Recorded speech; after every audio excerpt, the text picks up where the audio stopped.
I'll never forget the day my parents told me to pack up and get out. I was 16, barely old enough to figure out how to survive on my own. But there I was, holding a small backpack stuffed with clothes and a couple of personal items. We lived in a modest house on the outskirts of town. My dad's voice had been icy, and my mom just stood behind him with arms folded across her chest. No tears, no sign of regret. They said they were done dealing with my attitude. Looking back, I was a rebellious teenager, but it wasn't like I was a criminal. I was just mouthy.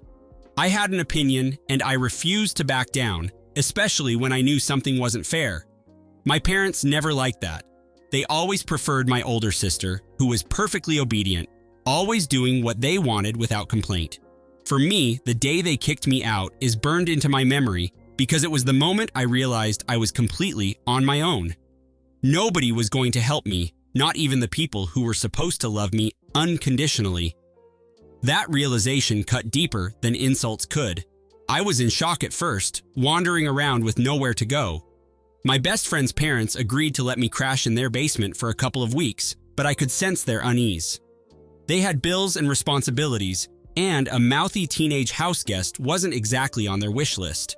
I tried to be helpful by cleaning up and babysitting their younger kids, but that short stay only reinforced that I needed my own place. I knew I couldn't stay in school if I was going to make rent, so I dropped out.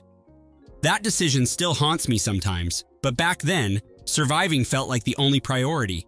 One afternoon, I lied about my age and got a part-time job washing dishes at a diner. The pay was horrible, but it was a start. I moved into the cheapest room I could find, a place where the walls were so thin I heard everything happening next door. It was humiliating to live that way, but I had no real choice. I taught myself how to budget every penny.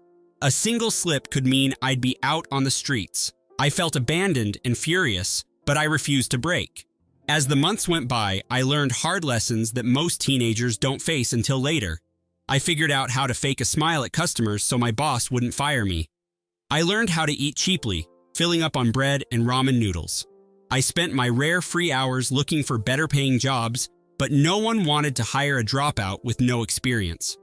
My old friends stayed in school, going to dances and football games, while I spent evenings scrubbing plates and wiping counters. I didn't envy them, I just realized I was living an entirely different life. My parents didn't call once. There was no check-in to see if I was okay. It was like I never existed. I channeled my anger into working as many hours as I could. Over time, I stumbled on a flyer for a construction laborer position that paid more than the diner. I fibbed about my age again and started hauling materials on a job site. It was backbreaking work, but I was grateful for the higher wage. At 16, I was paying rent and utility bills all on my own, fueled by sheer resentment and desperation.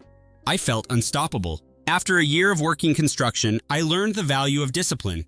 Waking up before dawn, enduring the scorching sun or freezing wind, and pushing my body to its limits showed me that I was capable of more than I ever imagined.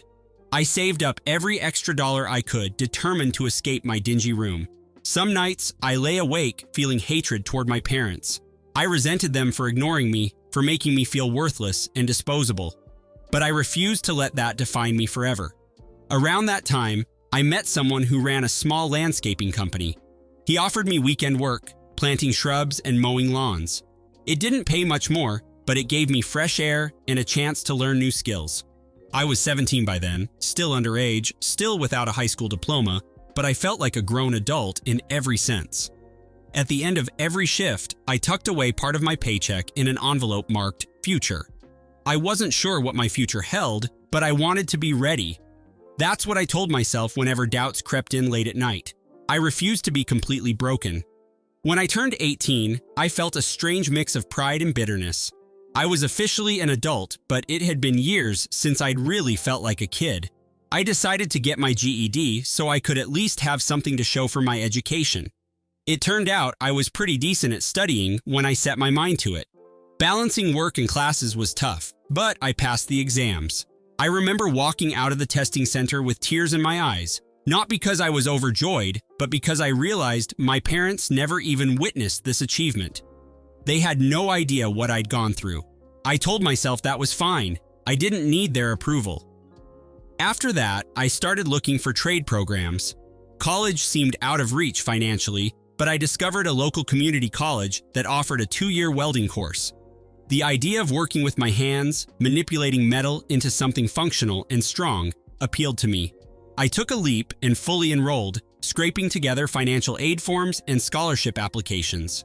It felt like the first step towards something bigger, like I was finally claiming my life for myself. Welding school was an entirely different world. Most of my classmates were older, juggling families and other responsibilities. I felt out of place at first, but at least nobody looked down on me for being there. We were all trying to learn a trade that could pay the bills. I dove in with everything I had, practicing welds until my arms ached. The instructors noticed my dedication and started recommending me for odd jobs around campus. I fixed gates, patched up metal fixtures, and even helped build a sculpture for an art student. Each time, I earned a little money and a lot of respect. It was the first time I felt like I was good at something that mattered. During that period, I kept my emotions about my family locked away. I had no contact with them, and they never tried to reach me. I stopped dreaming they'd show up to congratulate me or even apologize. My focus was on self-improvement and forging my own path. By the end of the 2-year program, I had more confidence than I ever thought possible. I landed an entry-level welding position at a local shop, ready to start the next chapter. Hopeful. The welding shop was small, but the owner had big ambitions. He liked my work ethic and gave me increasingly challenging projects.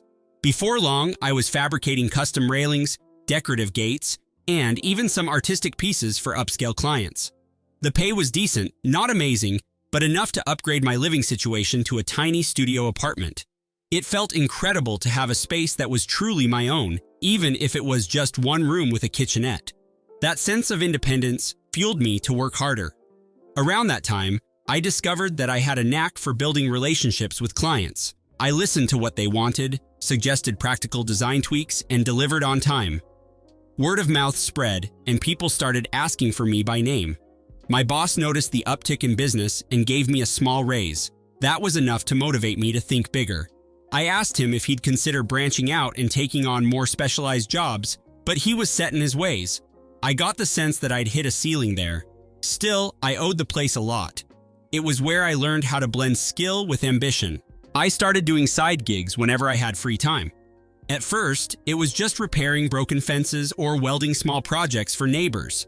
But word spread quickly that I was reliable, affordable, and detail-oriented. I realized I could grow this into something more substantial.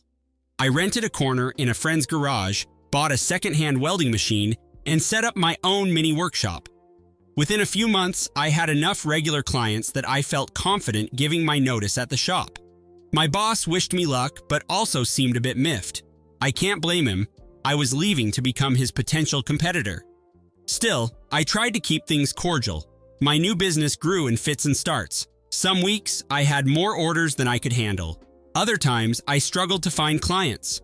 But I made a point of never turning away an opportunity to learn.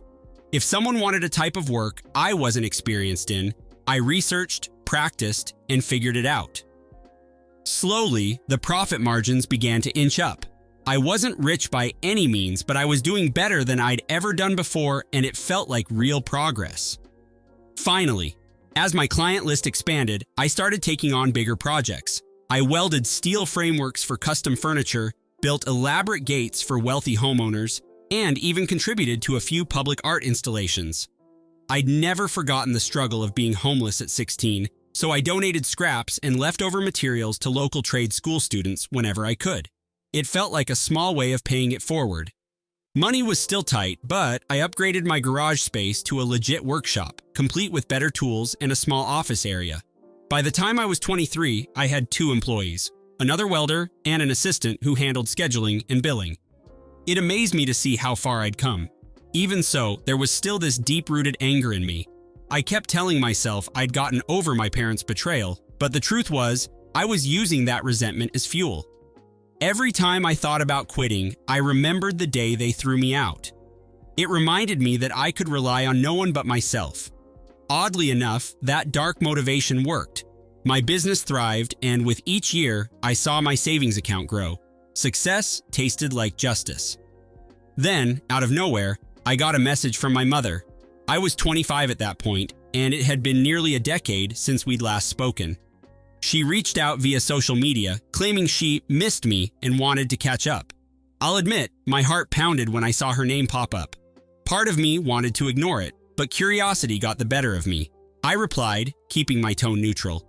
She said she and my father had fallen on hard times and needed a little financial help. After all, they'd raised me, hadn't they? I was furious. These people who threw me out when I was 16 had the audacity to demand money from me because I was now doing well. I felt the old anger flare up, but I tried to keep it cool. I asked for more details, wanting to see just how far they'd go. My mother painted a sob story about my father losing his job and my sister refusing to help.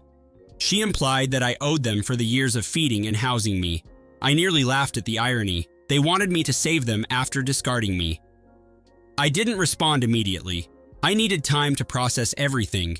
Memories came flooding back of sleeping on my friend's basement couch and scraping by on diner wages. I recalled the heartbreak of realizing my own parents didn't give a damn about me. Now they were showing up like it was all water under the bridge, expecting me to dig into my wallet just because we shared DNA.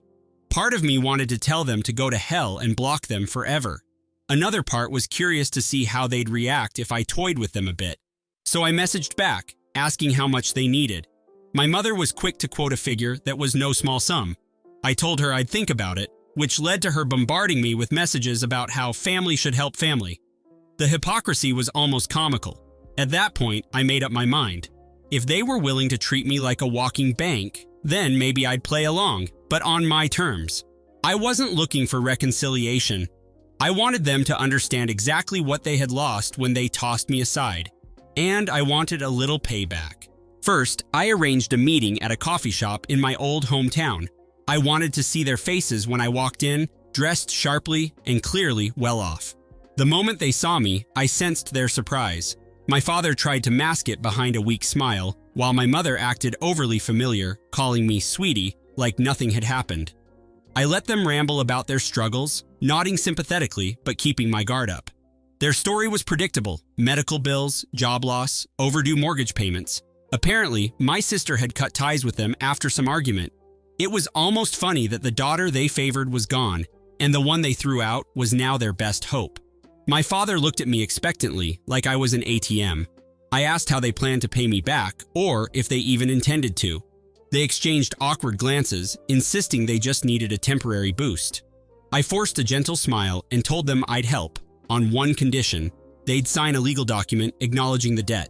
They hesitated, but desperation won. We agreed to meet again in a few days. I left that coffee shop feeling a sense of triumph. Over the next few days, I had my lawyer draft an agreement stating that I would loan my parents a specific amount. They would pay it back with reasonable interest. If they failed to meet the terms, I could claim certain assets, essentially the small house they still owned. It was a brutal clause, but I didn't care. They'd thrown me out on the streets with no safety net. Why should I offer them a cushion? My lawyer warned me that it was an extreme measure, but I told him I wanted it in there. My parents probably assumed I'd never enforce it, but I intended to do exactly that if they tried to exploit me again. On the day of our second meeting, they arrived looking anxious. I presented the contract and explained the terms. They balked at first, asking why I couldn't just give them the money. I shrugged and said that nobody ever gave me anything for free. Their guilt was obvious, but they signed. I handed them a check, and for a moment, they actually looked relieved. My father even tried to hug me, but I stepped back. This wasn't reconciliation. It was business, pure and simple. They made a few payments over the next year, but it was clear they couldn't keep up. My mother called me one day, sobbing about how they were in danger of losing the house. She pleaded for more time or a reduction in interest. I was conflicted. Part of me remembered being that scared teenager with no place to go, wishing someone would show compassion. But then I thought about all the times I'd cried alone, feeling abandoned and worthless because of their actions. This was the moment to decide who I really was. I told her coldly that a contract was a contract. If they couldn't fulfill it, I would seize their property. She begged, saying they had nowhere else to live. I reminded her that neither did I when they kicked me out at 16. Her tears turned into anger, and she spat accusations, calling me ungrateful. That only cemented my resolve. I ended the call and told my lawyer to begin proceedings. It took several months of legal wrangling, but eventually, the house was mine. My parents were forced to move into a cramped apartment. I didn't feel guilty. I felt like justice had finally been served. After all was said and done, I decided to sell that house. I had no sentimental attachment to it. The profit from the sale was substantial enough to expand my welding business into a full-fledged metal fabrication company. We specialized in high-end custom work, and eventually, we landed contracts with architectural firms. Now, at 28, I employ a dozen people, own a thriving business, and have a comfortable life. My parents exist somewhere in the same city, but we haven't spoken since the day they lost the house. Sometimes I wonder if I went too far, but then I remember that 16th birthday when I was thrown out like garbage. They never showed me mercy. Why should I offer them any? It's not a fairy tale ending where everybody hugs and makes up. It's real life, and justice is the closest thing to closure you can get. I keep my circle small, treasuring the people who stood by me when I had nothing. My parents aren't part of that circle. No amount of money or guilt tripping will change what happened. I carved out my own path and took what I was owed. That, to me, is enough. I rest easy,